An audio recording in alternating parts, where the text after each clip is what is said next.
Welcome to Decades of Horror, the classic era. Did you know that there are ways to raise the dead? Well, did you? You're not going to tell us. Yeah. This is episode 216, recorded November 2nd, 2025. Gruesome Magazine.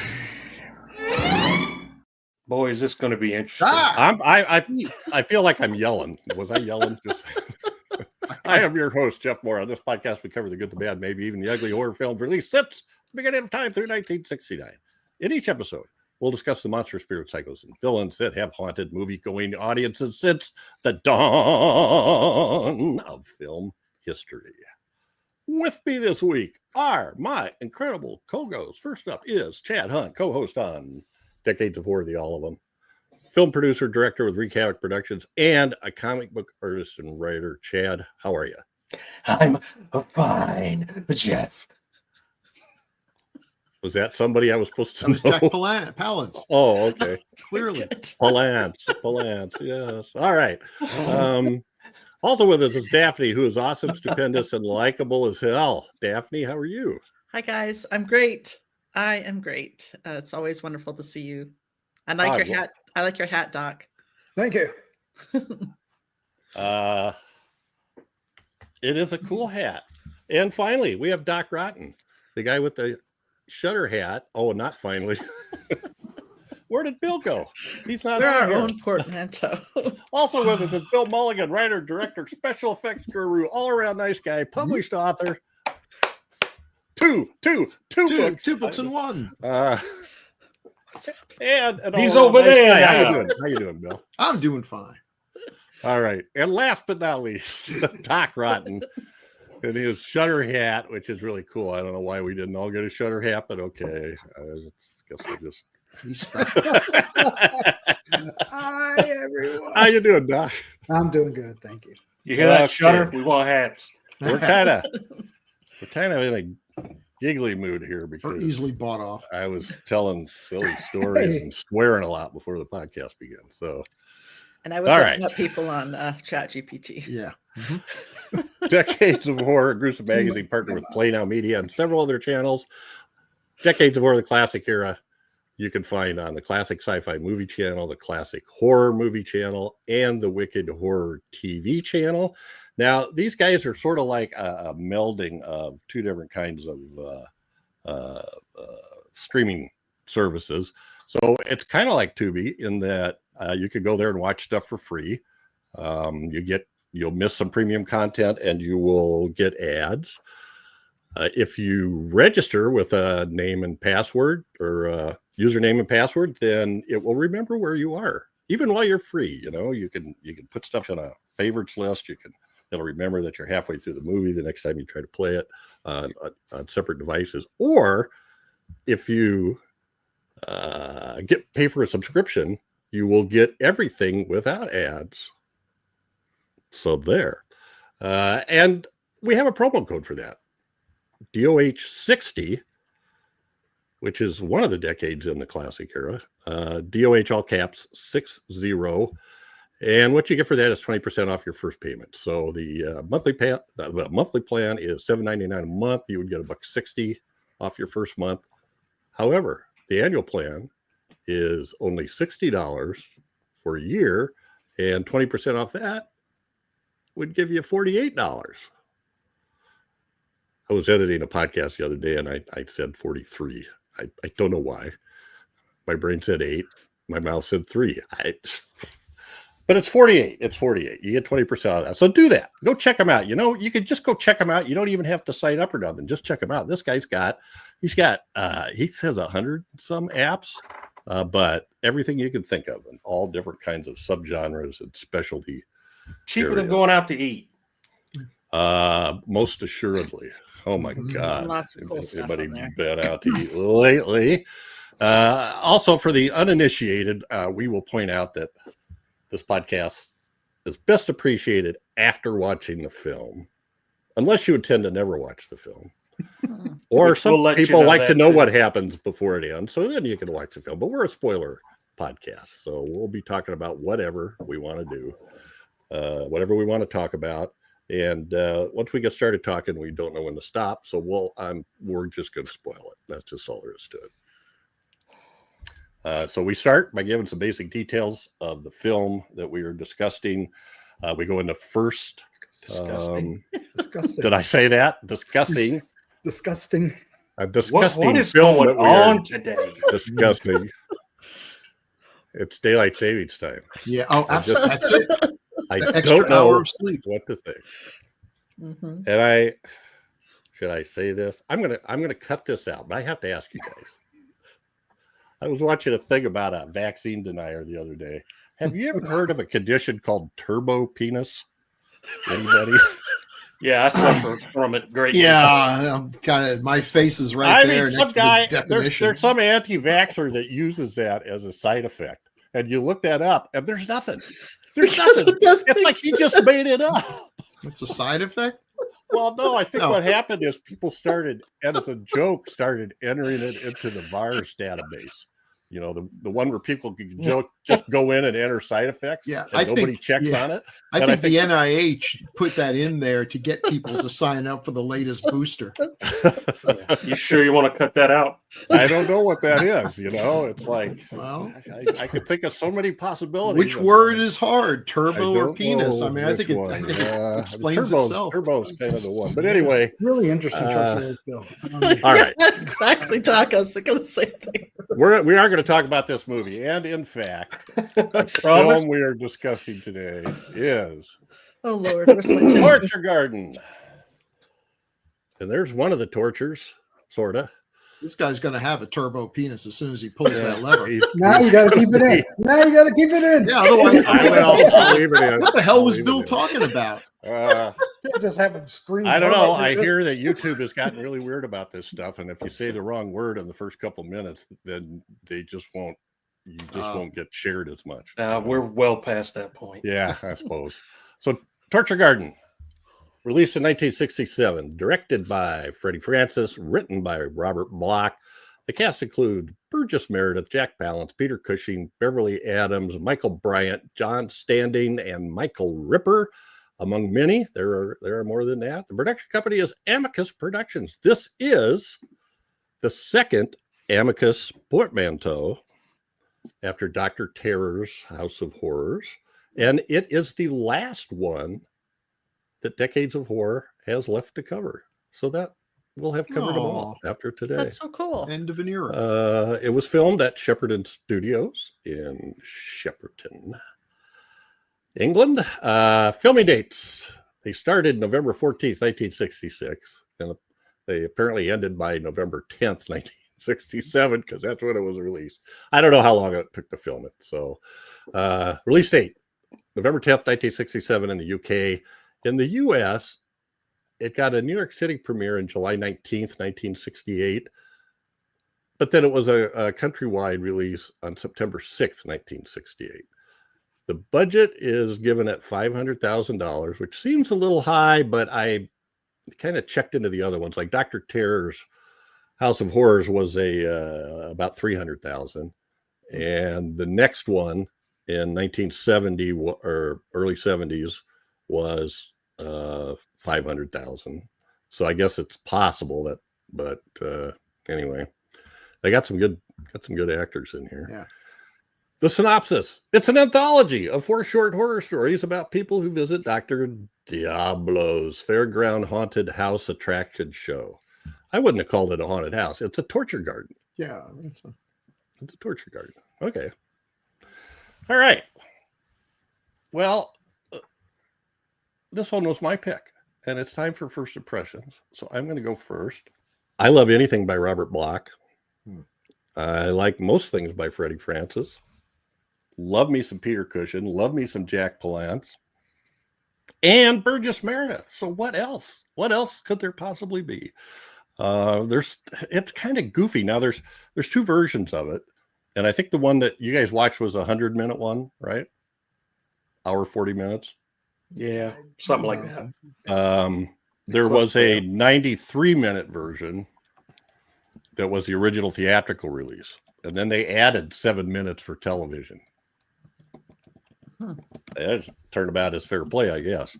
And these are all from stories by Robert Bloch, which I will talk about at short bit at each segment. So I'm not going to say anything else other than I love all these portmanteaus. I'm glad we're finally doing this. I'm not going to try to categorize them on which one's my favorite because I'm not. So next we have Daphne. What are your first impressions of Torture Garden? I thought I'd seen it before, but I hadn't. So that was fun. I loved it. So fun. So much fun. And Burgess Meredith is bananas. I love him. He's wonderful. I love the wraparound story the most, but and did enjoy the stories. The first story made me think about Night Gallery. Night Gallery. Sorry. Night Gallery. The first pilot, one of the stories in the pilot, just that going into a house and killing your family members for money. I like that story. I thought it was good. Yeah, I thought it was great. I really like anthologies, and it's been fun talking about them. I didn't like that one. You didn't? Because it's the reason I don't like cats. Because all cats act like that. Anyway. That's true. They do sometimes. All right. Thank you, Daphne. Y'all, is that it? Yeah, sorry. No, that's fine. I kind of stumbled over myself. Bill here. Mulligan.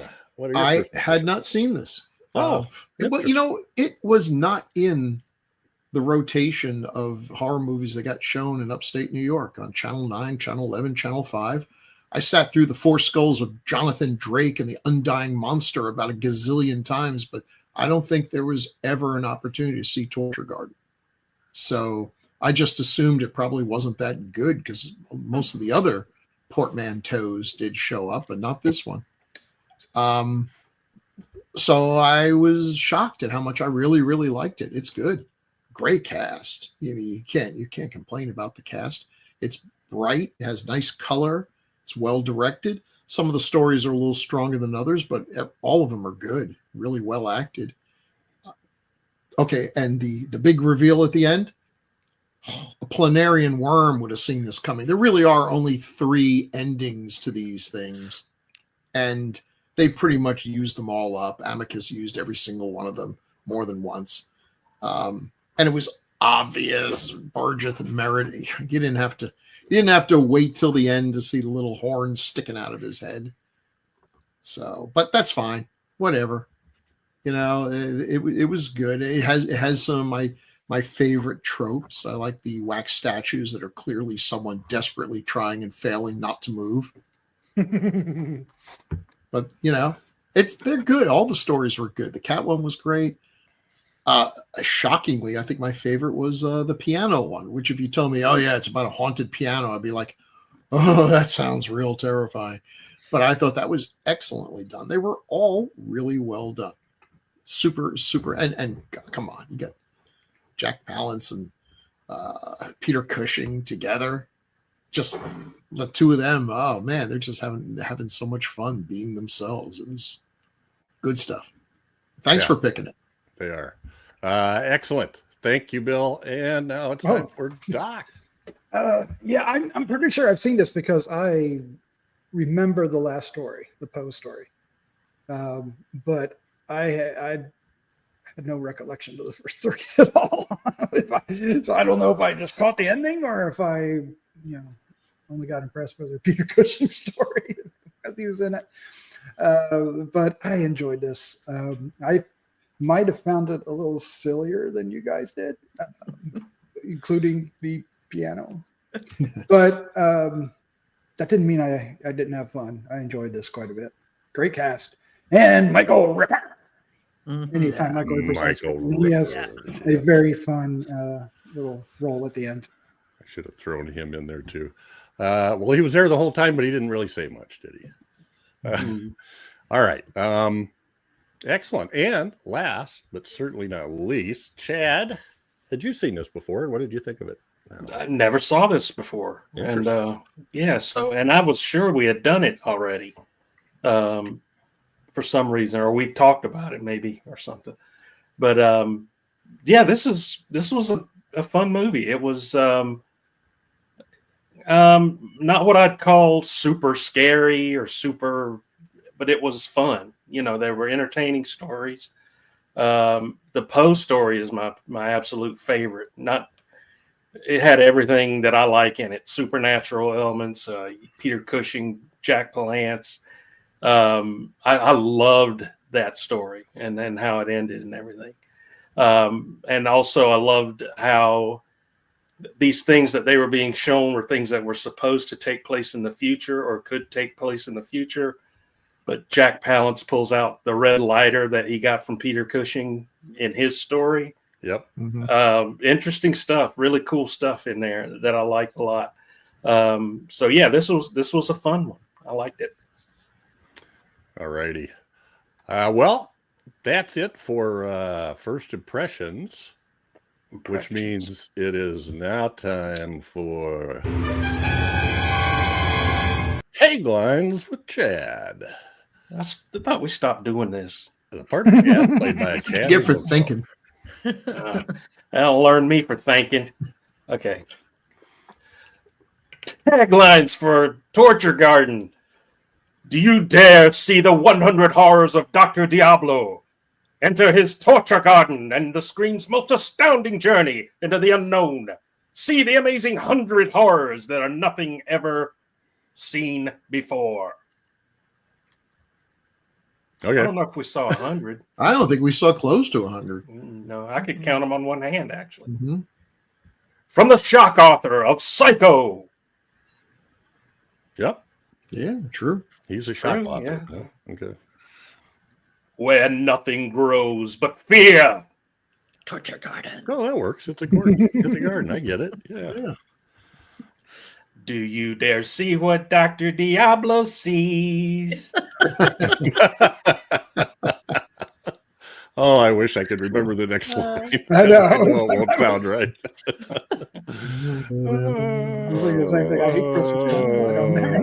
Oh, Lordy. A child. That's Chad's been a hero, cool and rad. With him reading taglines, they can't be that bad. You know what? Chad's I am a hero for doing cool that. and rad. With him reading. So nice he played it twice. You could have just let it finish, but Yeah, sometimes you don't have to click it. the hook came out.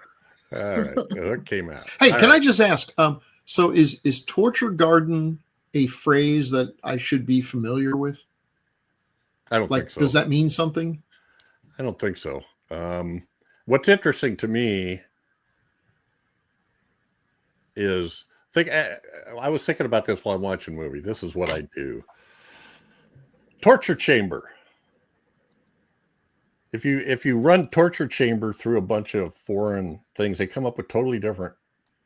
You know, why do we think of that? The automatic second word is torture chamber, or maybe dungeon. I don't know, but it's just a room. Why couldn't it just be a Torture room. I don't know why I'm. I have talking no about idea this. what you're talking about. Here's some posters. And Bill rounded up a bunch of them. A bunch of Oh. posters. So this is for the folks who really like to have the ending of a movie spoiled before they even walk into the theater.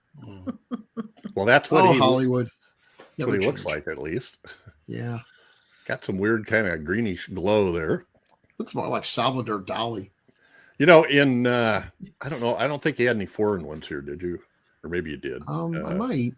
In Mexico, it was Las Tijeras del Diablo, the Devil's Scissors, Oh, well, which kind of makes sense, right? sure. And then in Sweden, it was Skräckens Ansikten, the Faces of Horror. Bork, bork, bork. Yeah, I didn't get the right rhythm in there at all. But all right, this is not one that I've seen before.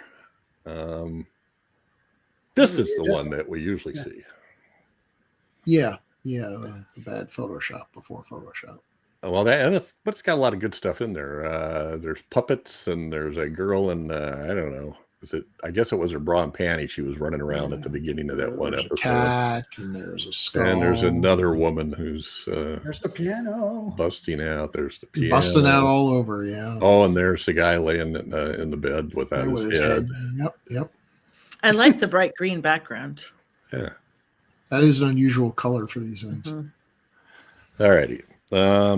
So that's kind of the main one that we get. The cat is sitting on the big heap of all the characters and stuff. Yeah. King of the Hill up there. Here's another one. Ooh. Snip, snip. The actress in this poster, the one playing the Fates, do you remember who she is? She is Clyde Jessup. She seems very familiar to me. That face seems Well, super familiar. Like, I'll just do this now because it's let's see where I put it. Nice Burgess segue. Ripper, Nice Clyde segue. Jessup. There it is. She's made 3 films. All 3 of them involve Freddie Francis. The bottom left there is The Innocents, where she plays the ghost of the original governess, or yeah. Miss Jessel. And the one on the bottom right is from the Hammer film psychodrama or psychothriller Nightmare, which we did kind of out of the clear blue sky when Joseph picked it, and was one of our most listened to podcasts, and at least in audio format that we ever had. So, and that's her laying on the bed with the knife sticking out of her chest. Oh, spoiler alert. She's the woman in white. Well, that's like everywhere you go, and it happens. Yeah. I think it happens. I can't remember if it happens pretty early on, but it was a darn good movie. That just kind of. I haven't And that's seen it. That's her full film thing. Then after this, she bought she had a gallery for a while in London. Anyway, she produced, directed, and wrote a movie. She's from Australia, but she met up with Freddie Francis somehow, and he hooked her up in these movies. He liked her look, I think, and she does have a good look for this. She does have a good look. All right, back to posters. Then we have Torterkammer. Oh shoot, I didn't do the German version. This is Or one of that- those interesting that's not ones even with German, I don't think. only 2 colors and 2 interesting kind of offbeat colors. It reminds me of one of the Brides of Dracula posters. It is interesting. Teal. It says translate from Danish. Did you mean torture kammer, one word? Okay, fine. It means torture chamber. All right. Now, Okay. Jeff is now on a list. Somewhere. Yeah, exactly. Yep. I'm on a what? A You're on a list. list. List. For looking that up. Yeah. If anyone disappears in your hometown, they're going to come knocking on your door. Oh, an Italian. Look at balance. what That's is that the way- look? That's the way he was, kind of. No. Yeah, it's not quite right. It is kind of It's odd. His whole face is like messed up there. Not a well drawn face. So that I mean, translated becomes what's happened to her? torture down there? garden. Yeah, where is she from? I don't know. It's Italian. Just go with it. I know. I'm sorry. That's what And I Peter Cushing's guarantee you- wondering. Look at his face. What? Where did she come from? The guy he killed with the pitchfork laying in the hay did not look like that. No. Hey. Anyway, Just want to say that's as a weapon, that's a very poor pitchfork Yeah. because it's possible that someone It's could actually missing. throw that at your head And miss. and and miss. not hit anything. Or your It's, arm. or it's your an even leg. worse pitchfork because it's Yeah. you can't pick up any hay with it. I don't understand. It's a 2-tined pitchfork. Yeah, that's All weird. right. You spell camera this in is Dutch with German. 1 M. That's how. Barton That is Garden one. Desk of the Devil. The Well, I Fart don't Garden think of the Devil. I Barton don't think I Garden. put these down. Der Foltergarten des That is scary. Dr. Dia. That's a now see that's a little bit better. The blue doesn't work, but Yeah. And It that seems like is- they have the same elements in all these posters. Puppet girl, lady, hanging over so we can see her cleavage, devilish guy, and a big floating Jack Palance. it's not. Did he even? and he's green. Okay. Ooh. Yeah, wow. And that's Is he green? It looks see, blue to see, me. Chad, I didn't even translate that tagline there at the top. Thank you. Der Foltergarten des Dr. Diabolo. That just means the torture garden of Dr. Diabolo. How fast can you translate? You'll be Yeah, mesmerized by this stalker of horror. I could translate That this. sounds No, I can't. Asia. Torture garden. It says right there. Yeah, it's a nice one of those montage ones. That's very. Mhm. Yep, there's that. There's a pitchfork. Yeah. Way ahead of their time as usual. Is that Cats. is that? Yeah, that's Ripper in the back. Yep, That's it's from Ripper. Michael Ripper. Got that hat. Yay. He's got Yeah. that hat. And lastly, in terms of posters, that I believe is this is the two language one. There's another one down, another title at the bottom. Is it French? I'm not guessing anymore. Yeah. I'm sure you're right. So this is the top one is French, and that's just the torture garden. And I believe the bottom one is, what did you say before, Dutch? I'll bet you Mhm. that's I misspelled room in They're all Dutch the as same. one M. I want to see a Welsh poster. Like every word would be 27 letters and not a single vowel. and that translates to the torture garden. The Fulter Tun. I don't languages. All right. That's it for the posters. And now we have our director, Freddie Francis. Yay! Da, da, da, da. And oh my Look at goodness. all the stuff. A lot of these we've He's done. selected a few. Is there anything here we haven't done? We haven't done Evil of Frankenstein, have we? We haven't no. There's a lot of them we haven't done. We have not We haven't done Tales of Witness Madness. we haven't done the skull. Isn't it? Is Tales Really? of Witness Madness not? I guess it's not Amicus. I guess it's not Amicus. No. I thought it was Amicus. It It must be I that don't other know. company, the one with the ghoul and like Tyburn Tyburn. Yeah, or yeah, Tygon. yeah, that one. Anyway. Tygon. Well, then you say it this way. Chinese Secret, huh? But we have done Trog, Creeping Flesh, Ghoul, Tales from the Crypt, Dr. Terror's House of Horrors. Great one. And these Creeping are these Flesh. all That's the one with the turbo penis in a jar, right? it might be. Actually, I think that's a Ray Bradbury story. Jar. Or it was a finger or something from the monster. Oh no, the creeping flesh. Hello, they're coming to get me. It was something like that. That's our 7:00 phone call. Happens Yep. every Got week. it. Except it's 8:00 because they forgot about daylight savings time. Oh, it's 8:00 there. Yeah, it's 7:00 here. So whoop-de-doo. Freddie Francis, the Tales that Witness Madness is a World Film Services. Oh, the One and whole done. Probably. Can't believe I didn't come up with that big one. name. Yeah. I do like the skull. The skull is like Yeah, we gotta do that. it's we haven't done stupid but entertainingly so. Yeah. Well, it's kind of a. It's got it's skull almost- vision. Skull Vision. Yeah, you can't.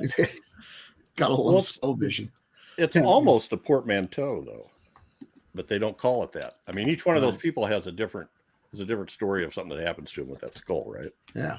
If I remember right. They're slightly connected, yeah. Freddie Francis was a phenomenal.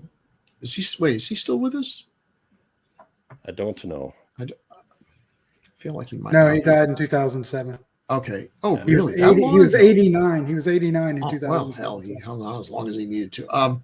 He was an amazing Cinematographer, yeah. cinematographer. Just Elephant Man. Did Elephant Man. yeah. Dune, I think. It was so I bought the. I actually have two versions or two copies of Torture Garden. One was in a 3-pack, Psycho Circus, but I just bought one from Indicator from Powerhouse. It's like an English release, but it's all regions.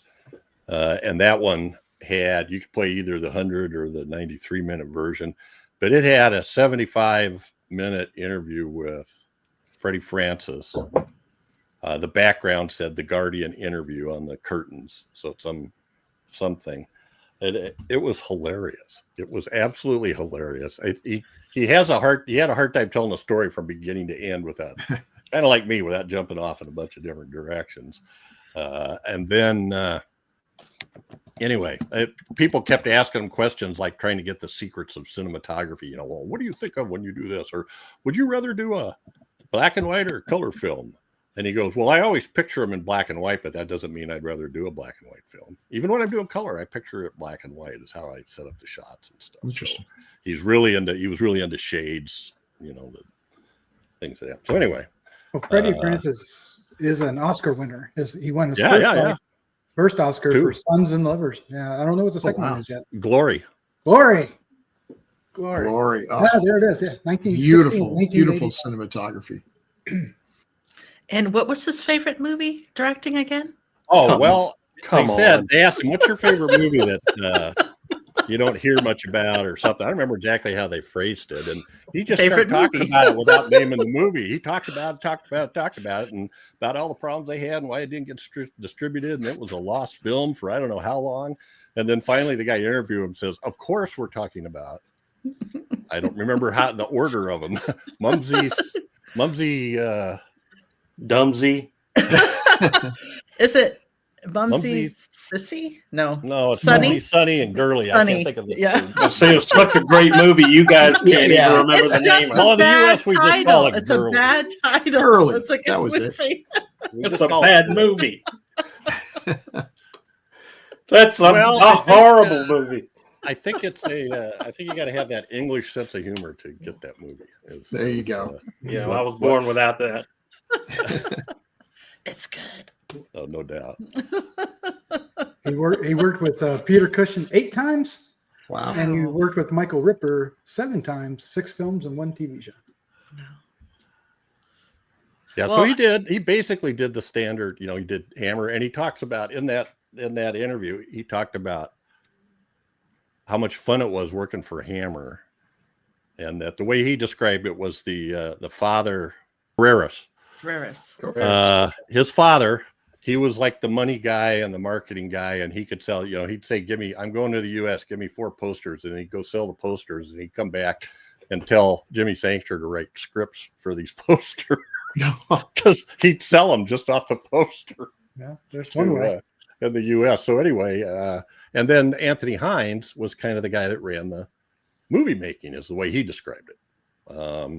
And that they were great fun, that Tony Hines was a good friend, and just everybody, they just had so much fun. And he said it didn't matter if the movie was good or bad, we just had a great time.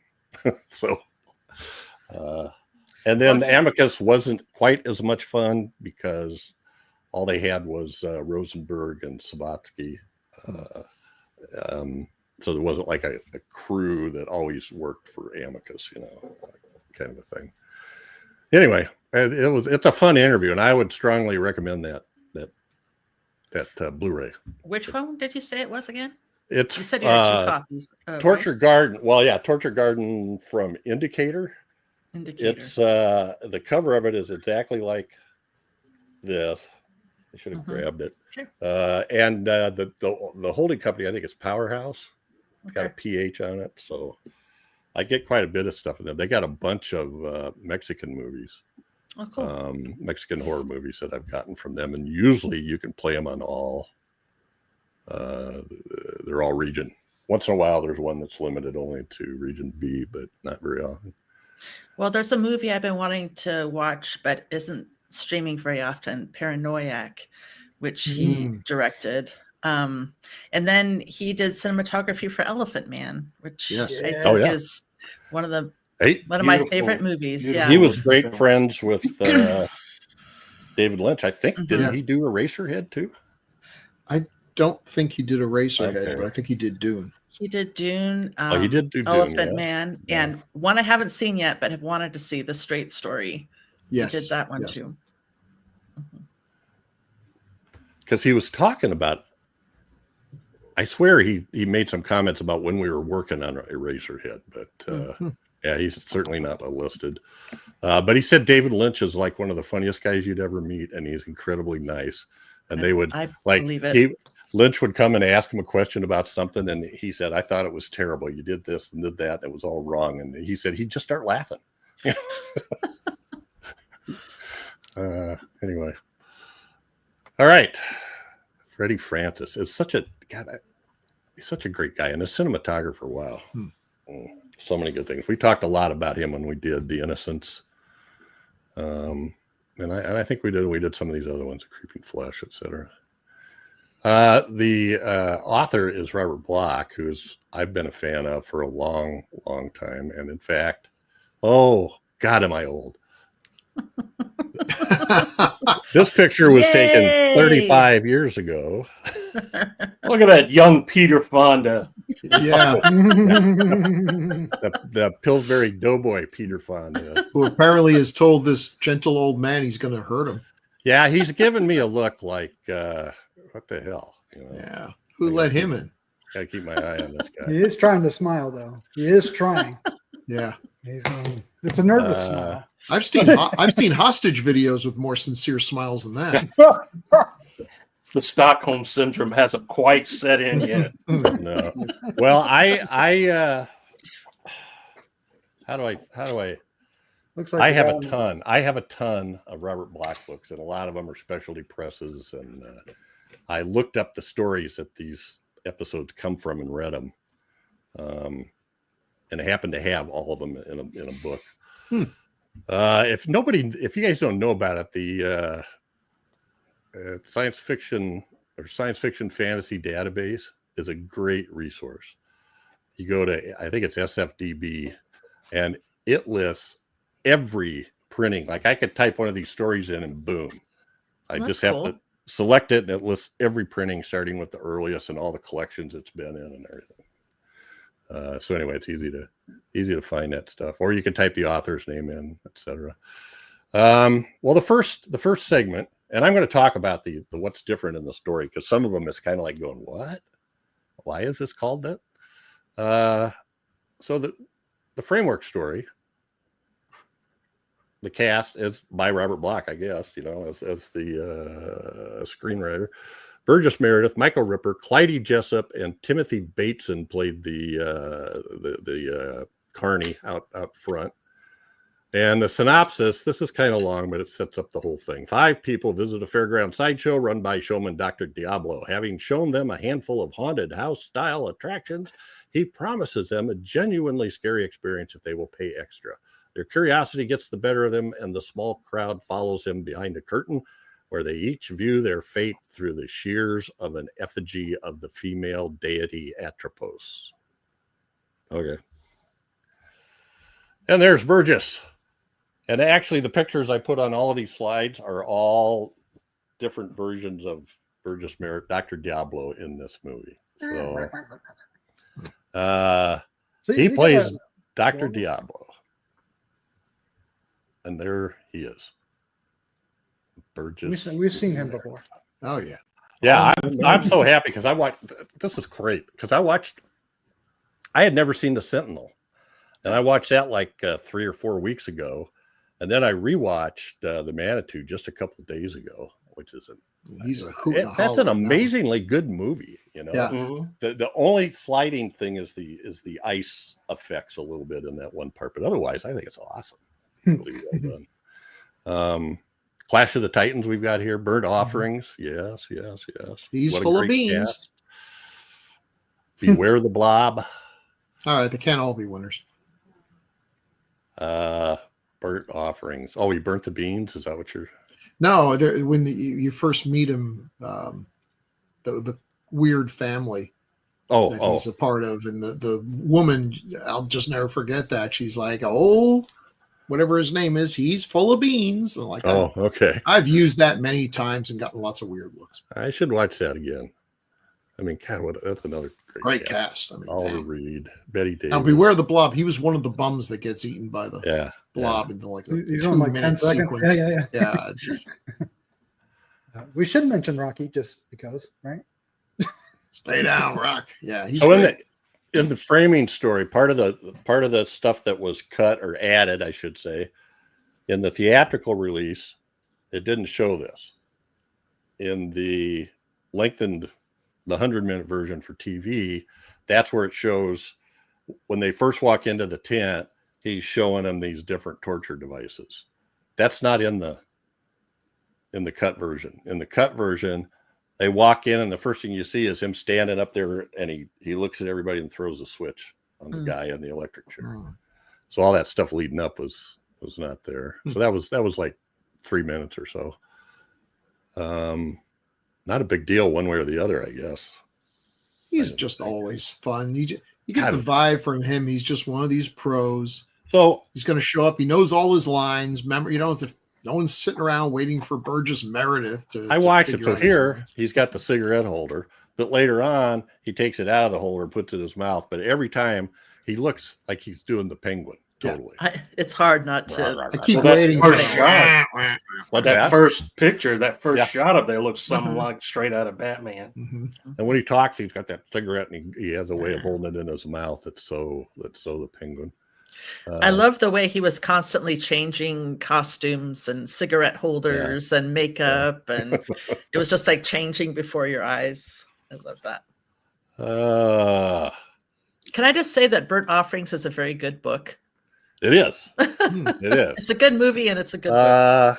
And who is that? That's Robert. Is it Marasco? Anyway, I don't know. It's been a while since I've read it, but it's a good book. I enjoy it it. is. It is. I actually read it before I saw the movie. That's all righty. We ready to move forward here?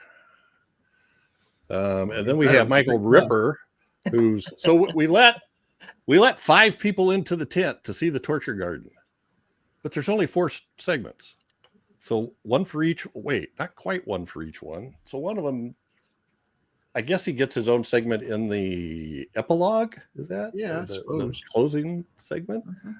But our buddy Michael Ripper, who That's we how you love, know he was in on it. we love to see. Every time I look up Michael Ripper's like, oh, wait a minute, this guy was in all the Hammer movies. I think I have 2 slides for him here because Yes, you do. there's just so much. So here is Curse of the Werewolf, X the Unknown, The Lost Continent, Taste the Blood of Dracula. Taste delicious. the milk of chocula.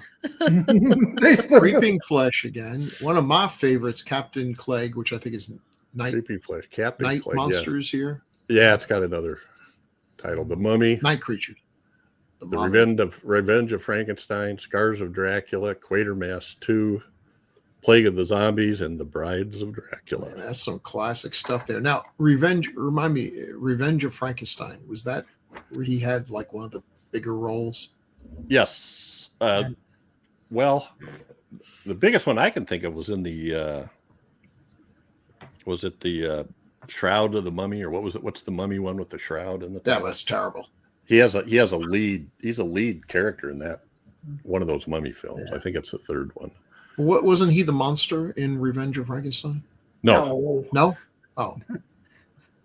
I think he was the. No, he wasn't that either, huh? No, he wasn't.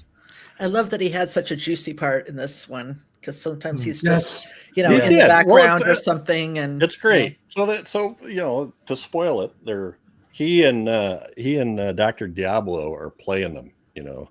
Dr. Diablo is the con. This guy is I don't know, what do you call those? The guy that's hidden that encourages people to do the stuff. Yeah. And he says things like, "Oh, I think I'm going to do it. What about you? Why don't you come with me?" To get people to go do this extra He's the 5 plant. pounds thing. Yes, the plant. That's the word I wanted. And every torture garden needs a plant. Well, there are many plants in the torture garden. Yeah, you did. Now, there's a tagline. Yeah. We could have. I was going to say you didn't get the reptile and Rasputin. Mhm. He Well, had a there's big- just so much. yeah. Well, the reptile he had a pretty good role. He was in that one, right? He was the bar owner. That's what I was Yeah. thinking of. Yeah. I was thinking of that one. I don't recall what he plays.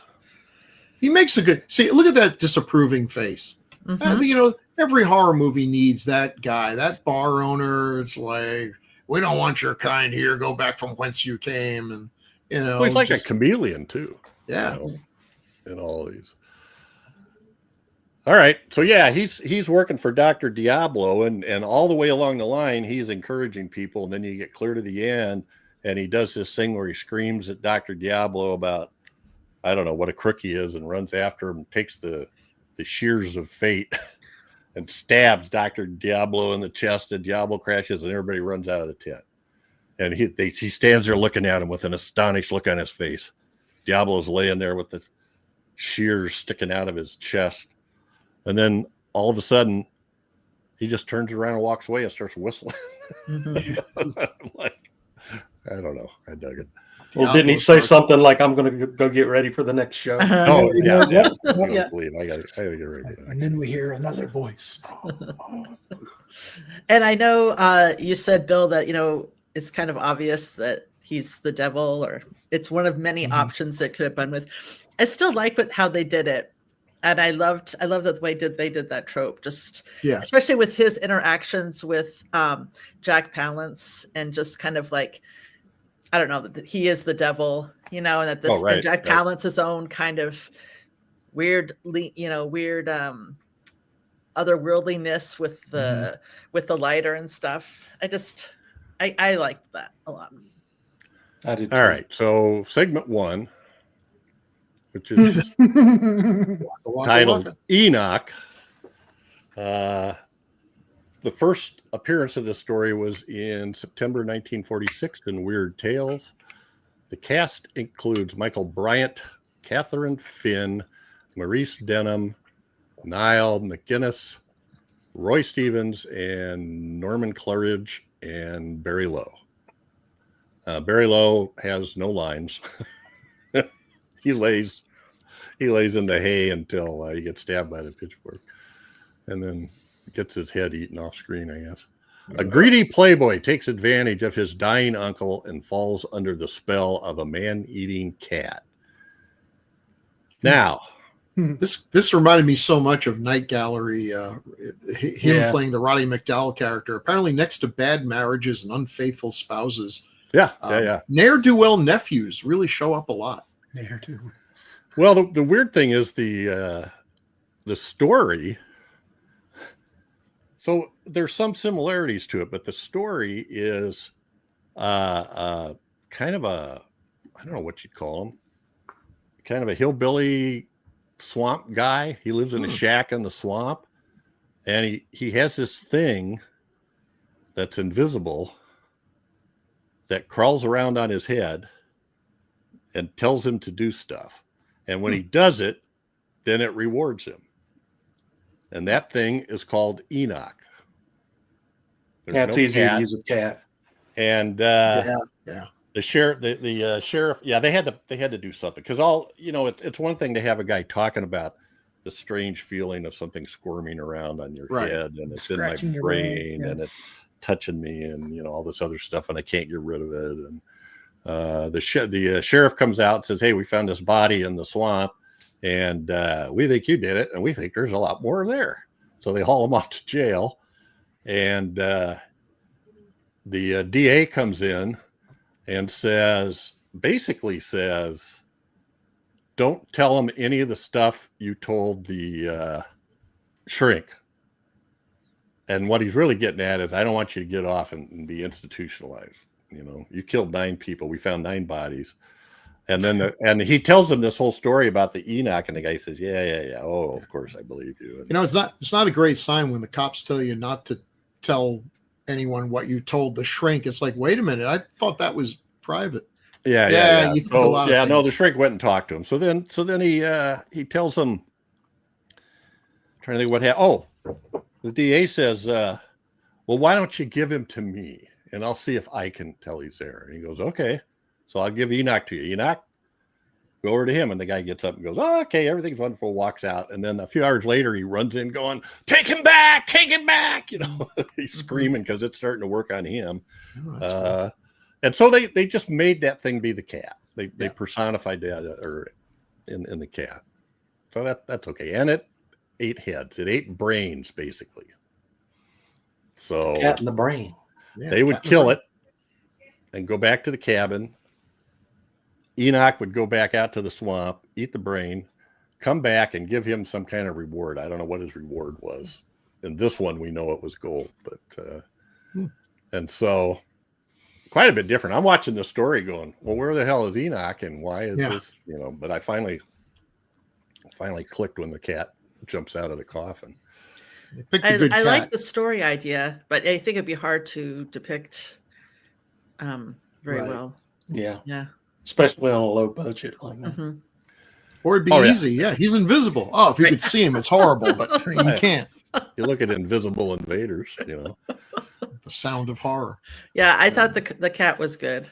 The cat, It had- the cat had the coolest eyes. Yeah. Too. It did. And It they had a looked lot of good close-ups stuff. on that. And a Yeah. calico. Yeah. And I love how it jumped out of the casket. So it's Yeah. like Yeah.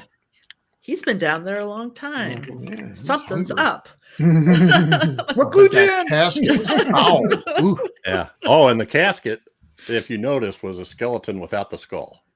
Oh. There was Yeah. no head in No. the casket. Yeah. Well, the uncle is played by Maurice Denham, who is quite a fairly well-known British actor. Night of the Demons. I think he plays. Doesn't he play the clown character that has He the plays. cult? He play. Wait, what was his name again? Maurice Denham? That's not the character's name. Is it? Oh, I don't know what the character's name is. Mike. No, okay. Uncle Does Marty. he play the? Oh, Who are you talking about now? I'm so confused. Maurice Denham. Played Uncle. It was the uncle. I can't remember his name though. Oh, okay. Okay. He gotcha. played the uncle in the first segment. Is that what you're talking about? In Night of the Demon. Oh, no. Let's see. I know what I was thinking of. He plays Professor Henry Harrington. Niall McGuinness, who was, I think, the doctor in this one. It comes in and says, oh, yeah, he died. That happens. yeah. Uh, He was the it- villain in Night of the Demon. Yes. Yes. Had me. And Nightcrawler from Outer Space, which one day I'm going to pick, because even though it's not a great movie, I'm very fond of it. Well, I'm glad you had the poster up there because I thought you said Nightcrawler from Outer Space. I thought you did too. I was wow. My So, car. That doesn't make it and any better. Paranoiac. Paranoiac's a really good movie, and it was available for a while on,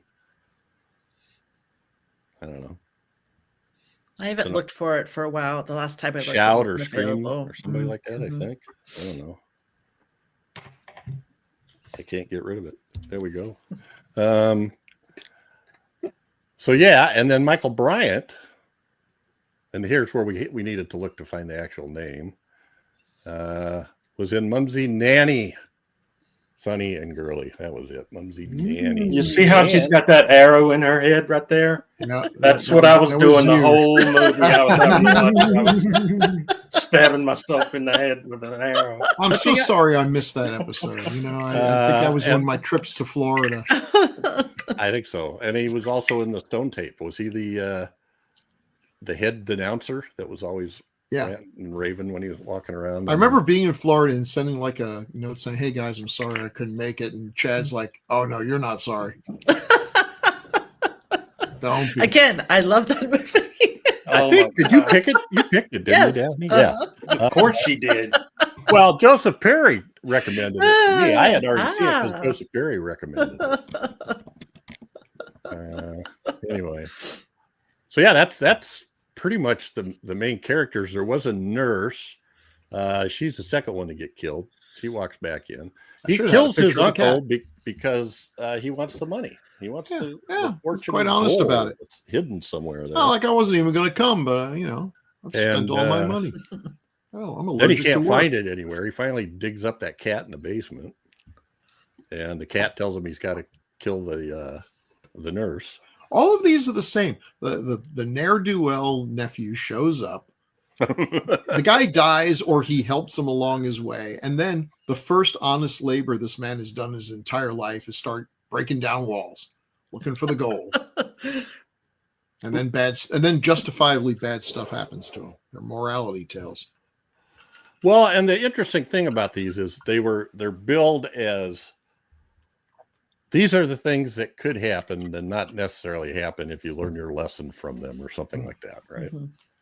So that's the first segment. We ready to go to the second one? Well, I was Oh, going go to say, ahead. other than Mumsy, I don't, because I haven't seen the Stone Tape, so I don't know if he plays kind of similar characters in all of them. But his character in this movie is kind of similar to the smarmy guy in Mumsy. So I think he did a really good job playing that Yeah. kind of playboy type and making the moves on the other He's ladies there. He's got a punchable face. I'm sure he's Very a lovely punchable. man in real life. Yeah. In real life, I'm sure he's grand. But Yeah. He played Lennon plays- in Nicholas and Alexandra. Oh, really? He played Lennon? I'll punch him in the face. Jeez. Okay. Goodbye, Mr. Chips. A Night to Remember. The Titanic? flick. Oh. Just like Yeah, he looks like the kind of person who like knock a woman out of the lifeboat so he could take her place. nominated for 3 BAFTA awards. So all good. It's all good. All right. Segment 2 is Terror Over Hollywood. And the first appearance of that story was in the June 1957 Fantastic Universe magazine. The cast includes Beverly Adams, Robert Hutton, John Phillips, Bernard Kay, David Bauer, and Nicole Shelby, and James Copeland. The synopsis: Carla Hayes, a Hollywood starlet, discovers that her co-stars might not be who they seem to be. Now look at Burgess Meredith here. Mhm. He doesn't look the same as he did when you brought this up for segment 1. Nope. He's No, got- I didn't relate these to the segment at all. No, Anyway. Just he is changing his look. Now he's got Mhm. the JD Vance eyeliner and Judy Vance. the Cleopatra yeah. eyeshadow. Yeah. White kind of ascot looking thing. So we have so basically what we have is an up and coming starlet who is driven by fame and the urge to act. Yeah. And so she notices something that seems kind of weird, and that's that there's these people that have been around for like 20, 25 years where everybody else just kind of cycles through. They get like their 5 or 10 years and then they disappear. They don't seem to show up as leads anymore. But there's about 10, maybe a dozen people that just are always in the top ranked movies. And she figures out something is going on with this one character, Eddie. So in the story, it's what they usually consolidate characters from books to movies. In this one, they made more characters. They took one guy and turned him into 2 characters. She doesn't have a relationship with an actor at all. All the stuff that happens with her, with the actor, and with the director Eddie, it's all the same person in the story. Otherwise, if I remember right, it's fairly the same. But they left out the whole idea of doubles. In the story, there are doubles.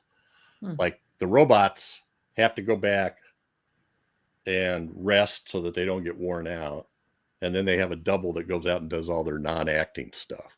And then they regenerate the robot to come out and do the acting because they're the person. That's the one who's transferred all their memories and all that stuff into the robot. So anyway.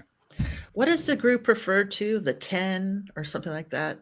Something like that. Yeah. I liked that element of like this weird group. You didn't know what they were up to. Well, and it's who even they made a deal with. Yeah, it's even more so in the story. I mean, they are just Mhm. badgering the hell out of this guy. You got to tell me. No, I'm not going to tell you. I can't tell you that. Anyway, she finally gets in there. Yep.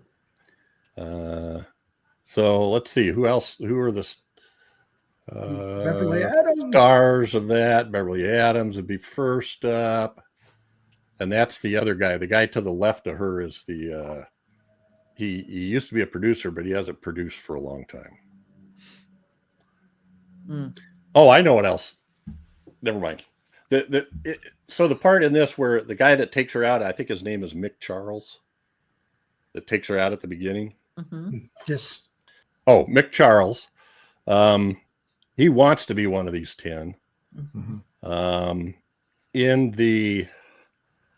this one, he gets mad and he goes to the bar to start to get drunk, and he starts bitching about this guy to the bartender. The bartender's a spy for this guy, so he goes and calls him up and tells him about it. And then the bartender drives him home drunk, puts him in the garage, knocks him out, and leaves the car running. And then the next day in the paper it says he committed suicide. in his garage. In the shortened version of the movie, the cut version, none of that stuff that I just told you is in there. He stomps out of there, and you never see where he goes or what he does. And then the girl is with her roommate going, "Oh my God, it says Vic Charles committed suicide," you know. Which is Did you say the shorter version was what was released in theaters? Yeah, that was the theatrical release, is the way it's listed, and the longer one says for TV. So Interesting. You got me. I liked that part of the story. I mean, Yeah, it's not necessary, but I thought it kind of gave more of a kind of something's up feel. It kind of reminded me of Seconds.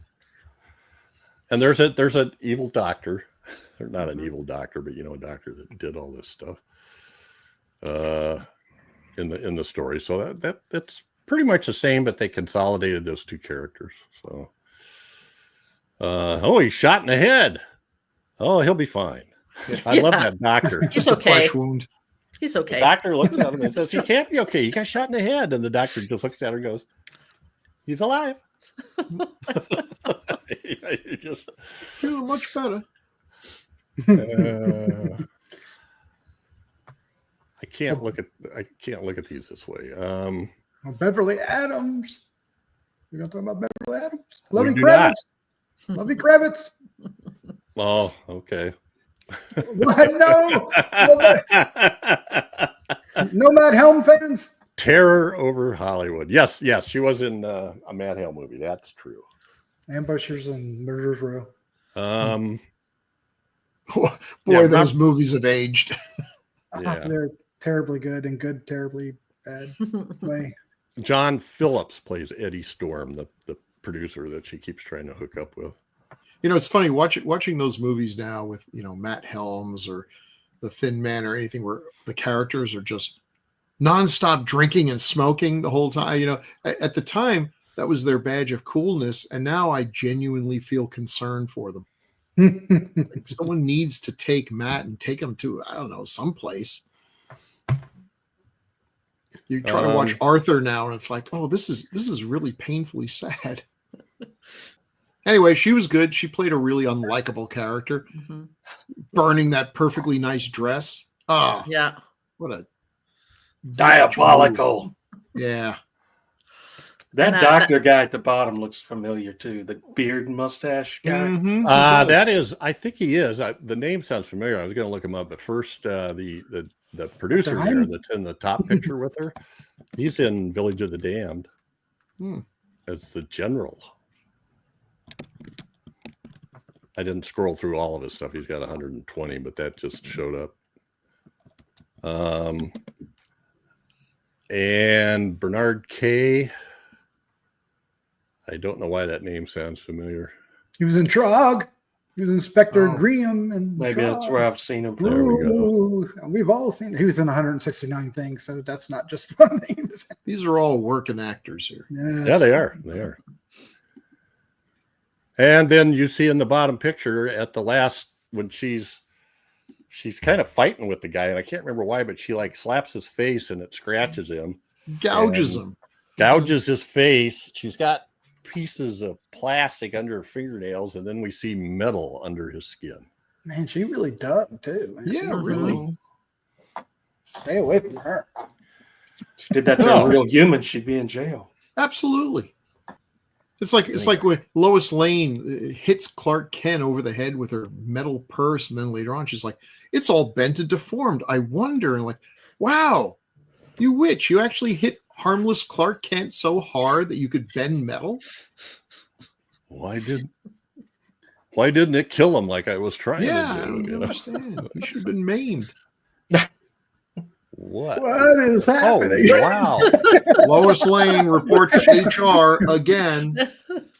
Robert Hutton, who plays the actor there with his face scratched, he was in, I know I've brought this up before, but he was in The Steel Helmet, which is a great Sam Fuller movie that stars a guy that doesn't usually get to star, Gene Evans, who was in Donovan's Brain. He was the drunk scientist in Donovan's Brain. Yes. Robert Hutton played a private in that movie.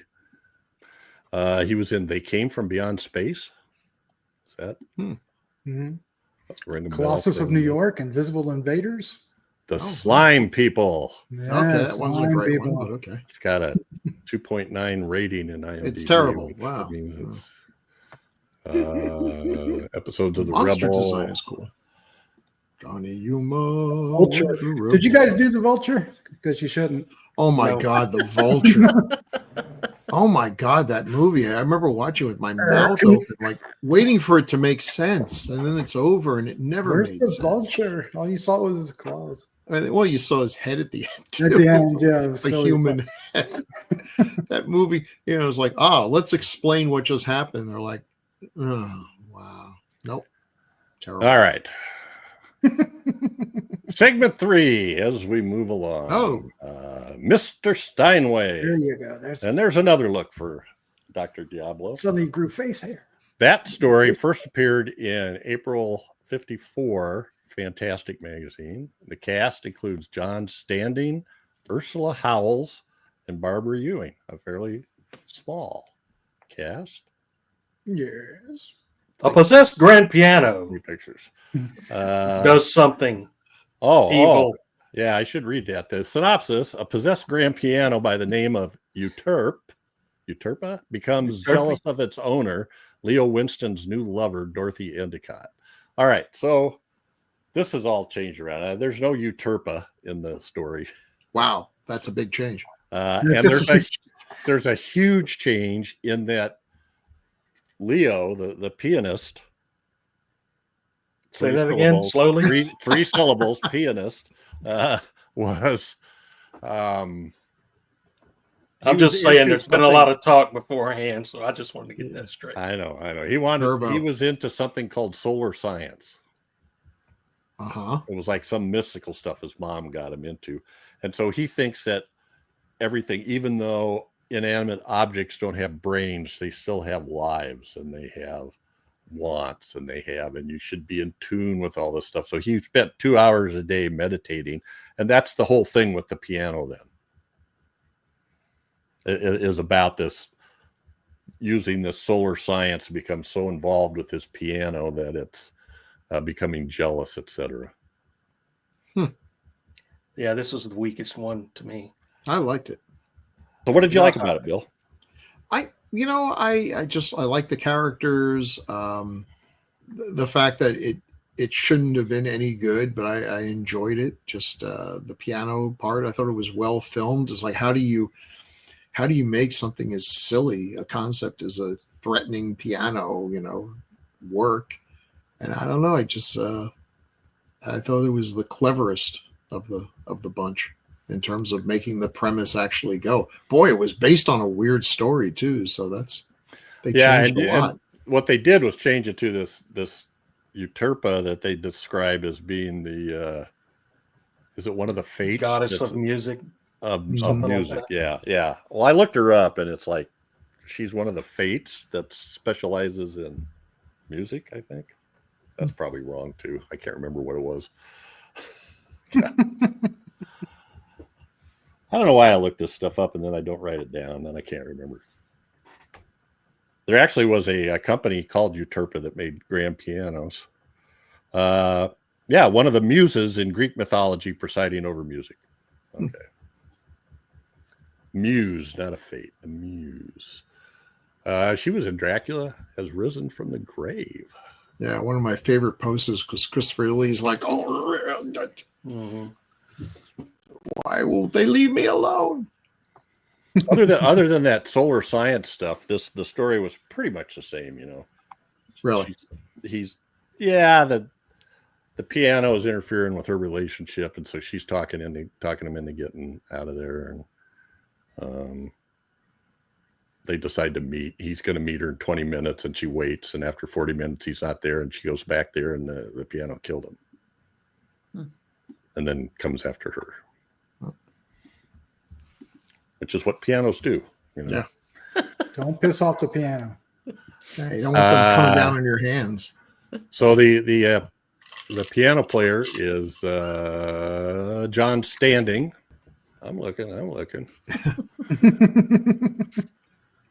Wow, he's still around. He was in V for Vendetta, The Elephant Man, Oh, The Eagle Has Landed. He was very recognizable. I just couldn't think of anything I'd seen him in. I knew I'd seen him in other British stuff, and I imagine he's in some war movies. Anyway.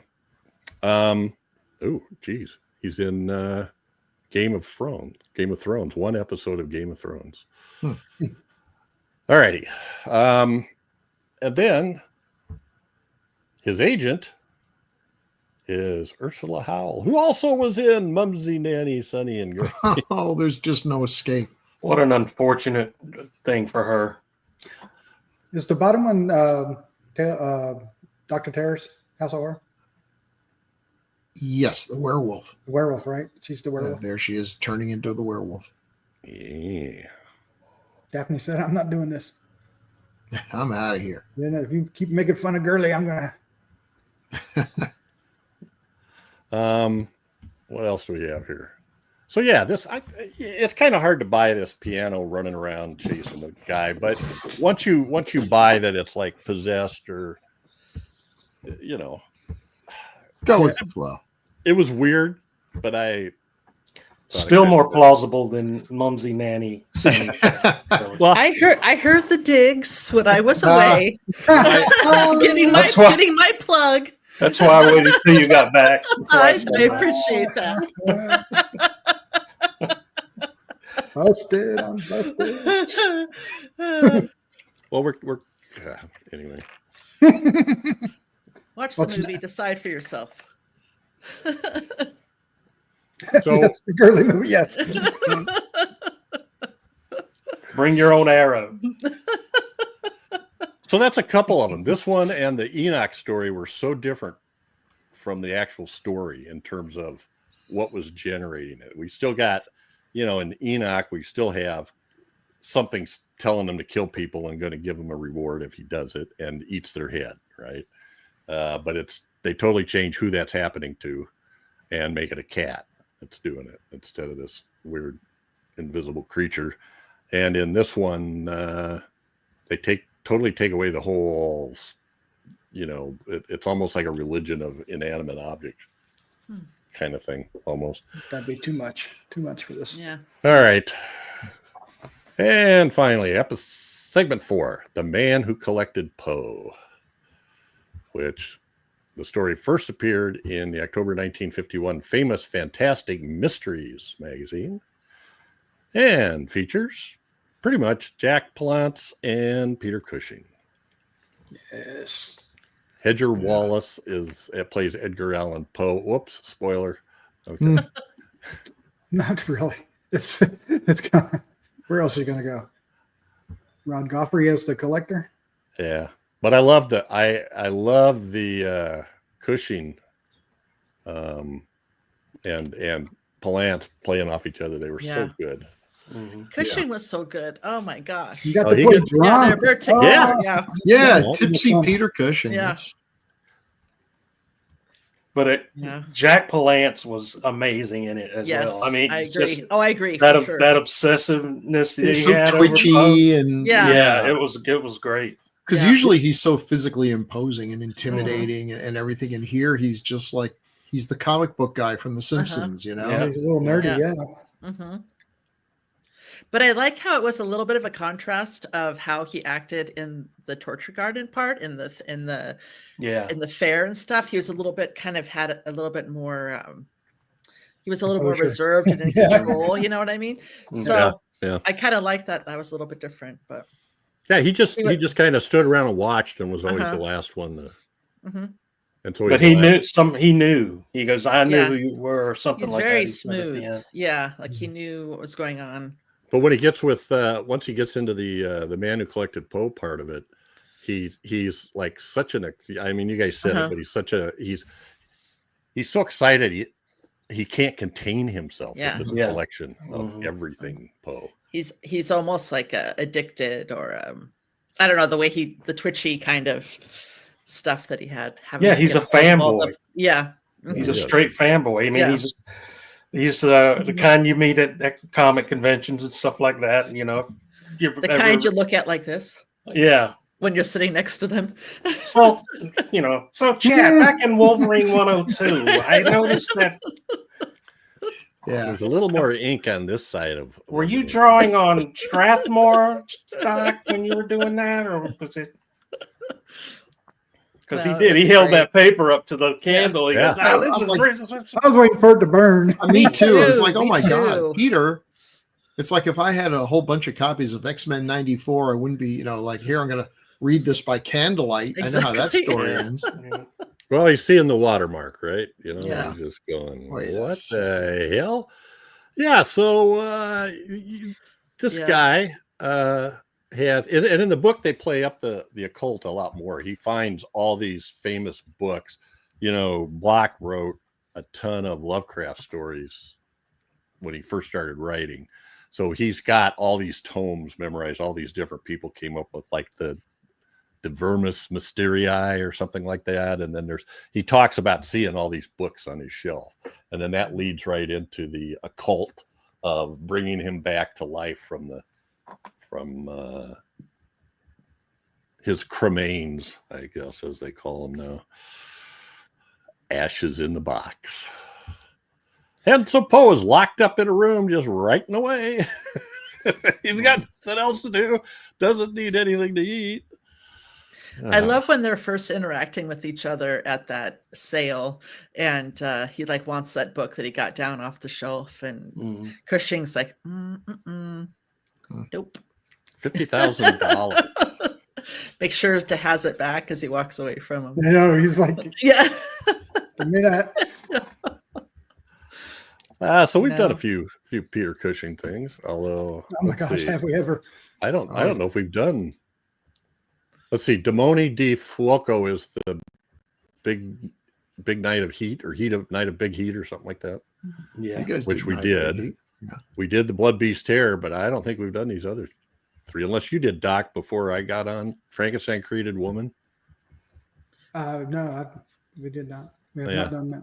You guys did Island of Island of Terror. Terror. though. No.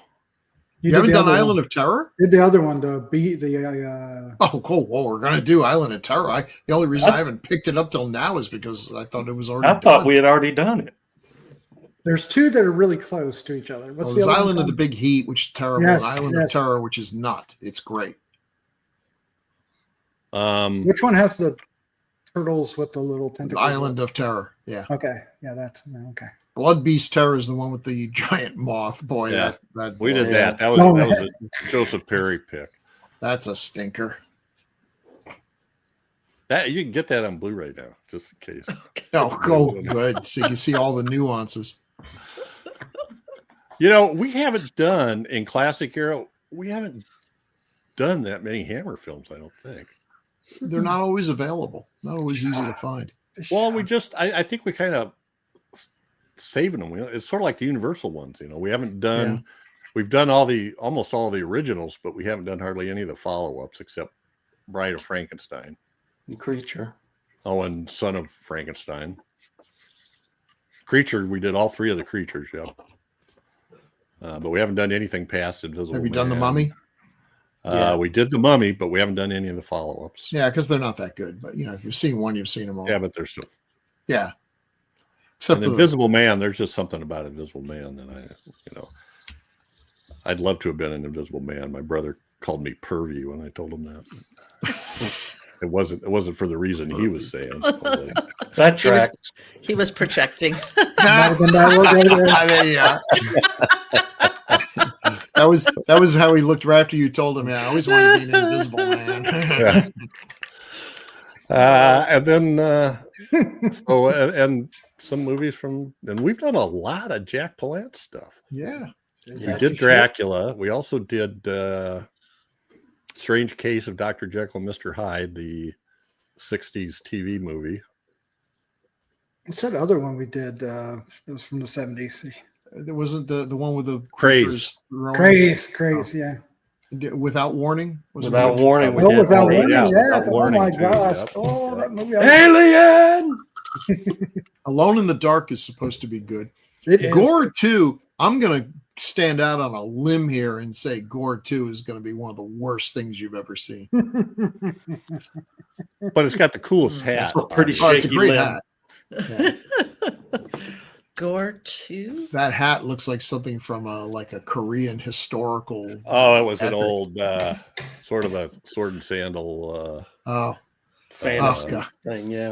The Gore novels series back in the day when they used to sell books in drugstores. by John Norman, right? Yeah. you John would go to the Norman. paperback and all the Gore novels, and there were a million of them. They had these guys riding on pterodactyls, which sounds really cool and everything. And then as a kid, I'd take it and open up, and it was just porn. Not, you know, or not even, yeah, it was weird, dominant. Yeah, we've got sadomasochism. We've got to do Not that there's Alone- anything Alone- wrong with that. Oh, there's so much wrong with it. in Alone in the Dark, I believe. See, Jack Palance, Martin Landau, and Donald Pleasance Yeah. Yes. are Eating the Palance and scenery is what they're Landau doing. are in an insane asylum, and and with some other guys they escape. Donald Pleasance is one of the doctors. Dwight Schultz is the new doctor, which I always kind of dig him. But, I thought that was in the 70s. That's in the 60s. That's in 80s, 80s, actually. yeah. Oh, the 80s. Yeah. Yeah. Yeah, that's a fun one. 82 or 3 And or the something. Ivory Ape is from the folks who gave us The Last Dinosaur and Rankin Oh, Bass. my Muted Depths, but- goodness. I don't think, as I recall, it wasn't very good because dinosaurs are awesome, but a guy in a gorilla suit, whatever. What's the one we saw with where was it deranged or Crazed. Crazed, Oh, or was it yeah. crazed? Craze. Yeah. Crazed, yeah.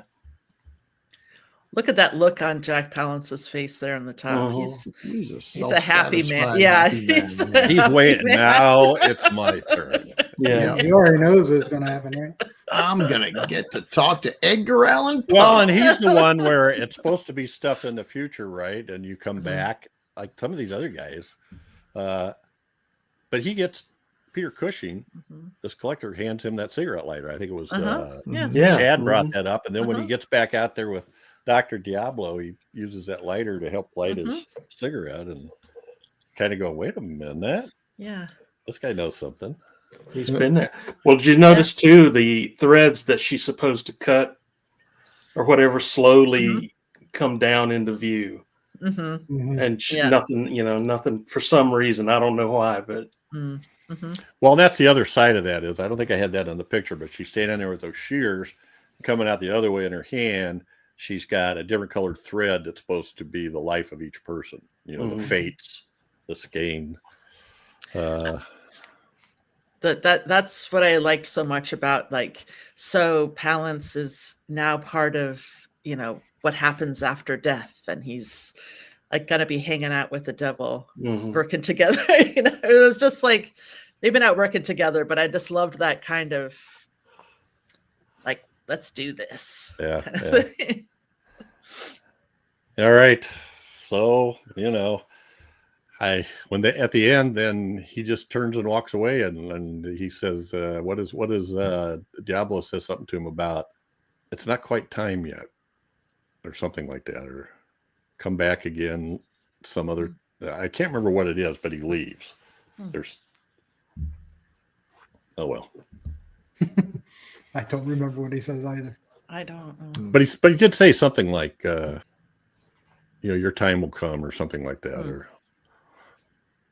I also like that he was burning up the money that he got for. Oh yeah. Yeah. Yeah, because you're like, what's going on? Yeah, he's like, what? I was just wondering, is this some sort of sacrifice, or is he just doesn't care about them? He's not doing it for the money. Well, and He's asking for a lot of money from these people, but it doesn't even matter. Is he just doing it for fun? That kind of stuff. I can't remember if he's talking to Atropos or if he was talking to Michael Rooker, but he says something about how, well, every once in a while you're going to lose a couple, but you make up for it in the long run. So I didn't really know what he was talking about. Did he mean, I don't know. I was thinking maybe he meant people would take the lesson and change Oh. or something. You know, that's kind Well, of. if he's the devil, he doesn't want him to change, right? That's exactly. He loses some. That's what I Oh, was okay. thinking. Okay. All righty. Well, and a lot of them ended with what did that one ended in fire? Well, that's the other thing in the Mr. Steinway in the story that ended in fire too. They burned up the place where the piano was. Anyway, In the one with the piano, do you think that the musician knew that she was going to get pushed out the window? Like, did he step out knowing that the piano was going to do that? Because he was just right back there playing the piano again. Yeah, I think the piano. Yeah, She told him. I think the piano was not going to let him get away because he was supposed to grab his stuff and beat her in 20 minutes, and he didn't. Right, exactly. So I was just kind of wondering if he knew beforehand, like, because he was just either surrendering to her or surrendering to his mother or surrendering to the agent. I thought he was going to go meet her. That's what I thought but too. The piano didn't let him. That's what I thought. Now, thinking it over, maybe I missed something. What all these characters have done something wrong. What did she do? Yeah, that's a good point. She was manipulating him. She was being very possessive and trying to take. Well, but I mean, that's She was taken away from everything that was going on. You can break up with someone over that, but I don't think that condemns them to hell. No, not that. The music. She was trying to pull him away from the music. Yep. That was his love or something. Apparently, he made a deal with somebody on this piano. I don't know. Anyway. Other comments? That's a good point, Bill. Good film.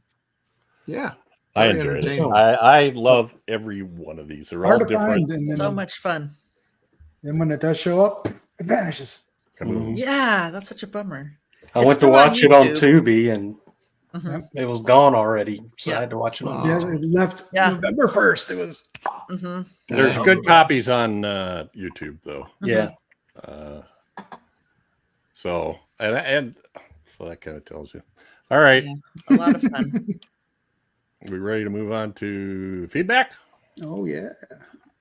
We only have a couple. We got a good one now. We do have a couple of good ones. First one up, Chad. For White Reindeer? Yep. Gregory Crosby. Episode 151, White Reindeer. I've got a new voice for you. Yeah. I saw dude. Oh, great. You got to be careful now. You got to dress up because I don't know if you saw on social media, but he has people that dressed up as him at Halloween party. Oh, wow. So funny. Oh, no. So, and it's happened. Yeah, it's happened more than once. Yes. Sometimes I think he's starting to write with my voice in mind when he writes feedback. Could be. Gregory Crosby says, even since this episode, I've had the White Reindeer on my watch list. And lo and behold, bam! Rose Cinemas programmed it this past weekend as part of a folk horror series. The same series where I saw Vi on the big screen years ago. Vi, whatever the hell you Yankees call it. As always, it was fabulous to see this on a big screen. The black and white photography, the almost eerie vistas of Lapland in sunlight and snow. Love the scene with the shaman when the heroine is suddenly revealed to be a witch. Great performances by the leads, which includes the reindeer that played the titular character. Did you notice I said titular? Is it just me, or was that a hell of a charismatic reindeer? My brilliant wife accompanied me and enjoyed it as well. Highly recommended. That was bravo. You got to read them all like that now. And just in case he couldn't track through that, he got to see White Reindeer on the big screen and loved it. That's very cool. Yeah, I would kill for that, I guess. Very cool. And then let's go. Where do we go? Let's do Daphne because she picked that one. Episode 215, Faster Pussycat Kill from James Harris. Okay, James Harris wrote, "Hi, Grue-Crew. So Gruesome goes exploitation. Wow, That's right. cool, man, cool. Ask yourselves, in the history of cinema, has there ever been a more awesome name for a film than Faster Pussycat, Kill, Kill? No, there has No. not. Absolutely not. And probably the title with the most punctuation in it too. Yeah. This movie is a heck of a wild ride. It's filled with action, excitement, and of course, strikingly hot babes. What's not to love? This film has been quite the influence on underground movies, music, and culture. I'm a big fan of the rockabilly band, The Cramps. Yes. They do a great version of the movie's theme song. It even influenced the hair metal band Faster Pussycat. Yep. I'm hardly an expert on Russ Meyer, but I have to say that I'm very pleased to learn that he treated his actresses with respect. I only own 2 Russ Meyer films, Faster Pussycat and Mondo Topless. I would highly recommend Mondo if you prefer your ladies lovely and buxom. Aren't they all in Russ? That's what Anyway, I was thinking. I was gonna say. if Gruesome wanted to further dabble in some underground films, I would recommend Trip with the Teacher, 1975, as well as The Sadist, 1963. Oh, They're The not Sadist, for exactly sure. horror films, but they are scary and violent to be sure.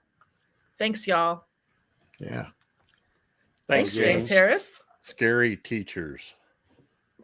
Oh, now this is Jeff's got the Blu-rays on the way. no, I know.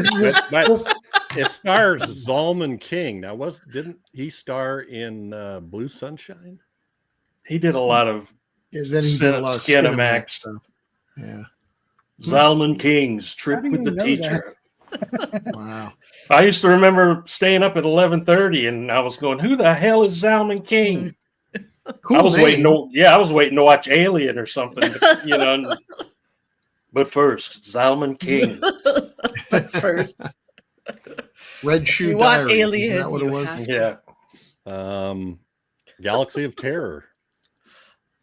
That I'm makes trying to sense. I'm trying to confirm my. Oh, I was wrong. He is not in. Oh wait, maybe he is. I'm not. In the act. What? It wasn't Yes. Zalman Maybe. King wasn't in it. It was that was He was in Blue Sunshine. Yep. was he? Yep. He played Jerry Zipkin. Because I just like names with Z's. Eric Von Zipper. All right. Hey, did we get to the bottom of that one? Yes. James Harris, thank you so much. We appreciate it. I thought there's going to be a bunch of feedback on that right away, but not yet. We will get some more. So yeah, we love feedback. Send your feedback to, first make comments on the Gruesome Magazine YouTube channel, or you can email your feedback to feedback@gruesomemagazine.com. I know that's And kind we of like confusing. people who like bad music for bad people. That's a Cramps album song title. Oh, okay. Okay. Oh, the Cramps. There we go. Now, another band I am gotta so go. good. All right. I think that's it. So please give us your That's feedback. it. Cover your face in shame. Yes, crickets. That's it for this episode, but every 2 weeks we'll be focusing on a specific film released between 1920 and 1969. Next up is Bill's pick. What are we doing, Bill? Okay, so let's just imagine I'm a kid. And there's a movie, and your You know friend's it's going to be bad now. and it's like, oh, you got to see this movie. It's about they find some dinosaurs like frozen in the ocean on a tropical beach. Don't ask questions. And a lightning bolt brings them back to life because lightning's cool like that. There's a caveman. There's a little kid. The little kid makes friends with the caveman. They ride on the back of a brontosaurus. And I'd be like, take my parents' money. You've got a Hanna-Barbera cartoon. I'm from going. the people, from the guys who brought you the 4D Man, the Blob, and Equinox comes Dinosaurus! Exclamation point. Oh, quite a bit earlier though, 1960. Yeah. And what was it? The great Marcel Delgado did a lot of The great Marcel models. Delgado, who created King Kong, actually built the puppets and did a whole bunch of stuff, most of it uncredited, made the dinosaurs in like a week, which is not enough time to make great dinosaurs, but I don't care. And it's stop motion animation and some puppetry. Yeah, how and did I think Got they some told lame him, comedy from the caveman. You know, he's a fish out of water. And I was reading about love that a those little bit. It movies. was like they gave him 6 weeks to make them, and then a week into it, they said you got one more week or something Yeah, like that. yeah. It's like whatever. Oh, and there's a fight between a Tyrannosaurus Rex and a steam shovel. Oh, now that's What is wrong with people if you that's know, movie like, magic. that's that right there. Come on, that alone. Slap that on the poster. And indeed they did. Dinosaurus. I don't I think think how you that's what the spell movie dinosaurs. Killdozer should have had in it to make it a lot better. Killdozer needed a Tyrannosaurus. yeah, that dinosaur. glowing rock could have alived a dinosaur or something. Why not? Any excuse to bring a dinosaur back. Also, Hua Chang and Gene Warren. Mhm. Everybody watching tonight. That's good one. All right. I don't know. Thanks everybody for hanging. I have one thing I want to tell you. We don't guys. know either. I had great fun this week. I went to. I don't have the poster up yet, but I went to the Invincible Czars new score of the Phantom of the Opera Nice. at a theater in Des Moines, and it was awesome seeing those guys. The violin player is from Des Moines, so his folks always come to him, and so that's the third one I've seen. I saw. Yeah, you are a groupie. Yeah, And they really. do I love it. 100. Each one of those has been on a 100-year anniversary. Now they're Awesome. looking for the next one, but this one was really good. I really enjoyed it. Cool. And we were like coming. 2 stops. Around the round. We were like 2 stops from the end of the tour. They were pretty wiped out. Mm. And then they had to go to San Antonio and then home to Austin, I think. So a bunch of fun guys. If they're asking for requests, 2026 will be the 100th anniversary of the silent film Faust, which is Okay. a great film. That would Yeah, be it is. awesome. We've Yeah. covered that. Mm-hmm.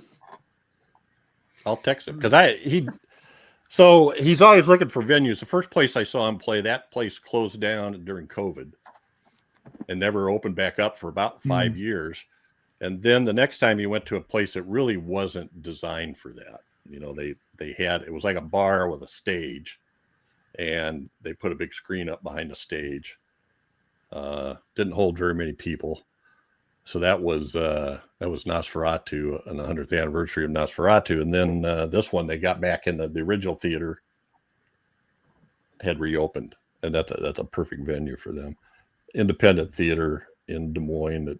That's where I had to go there to see like Shape of Water and Parasite. Any oddball movie that's, foreign or Del Toro that's nominated for Best Picture, it's not going to show in the theaters around here first run. They're going to wait. Okay. They're going to wait. Parasite with the horrible Charles Band. No. movie? This is the one that won the Korean one. Yeah. Best Picture. Picture and all that. Yeah. All right, I'm done yapping. You guys, thanks so much to Grue Believers for hanging in, and here we are again. God dang it! I know. It's probably telling you, that could be a show all on its own. I didn't even drink any coffee. Give him a swear jar. Jeez. Yeah. Did I swear?